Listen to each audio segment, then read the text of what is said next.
Yeah, we were looking at Rocket Hub. Has it ever felt... Actually, funny story. That was a good story. It's a good story. We were gonna do, an experiment to do to fund a second season of Daily Drop, and we were like, okay, Kickstarter doesn't work in Canada.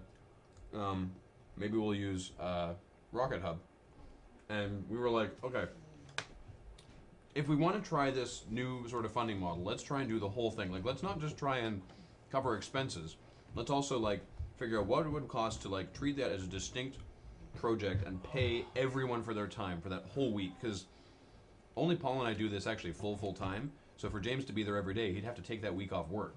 So we would want to be able to pay him for the week he's taking off work, or else it's not worth his while.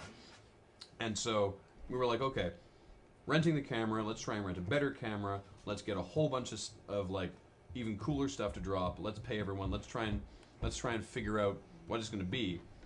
And we came up with $15,000. Oh, thank you. And we were gearing up to do that, and like 2 weeks before we figured that we would do that, Extra Credits put up their thing for Allison's surgery for $15,000, which is completely understandable, and it was a great cause and necessary, and I donated to it, and that was awesome. But it had the hilarious side effect of meaning that if we did our thing, we would look like giant dicks. And I spoke with James and Daniel about that, and we thought that it was hilarious.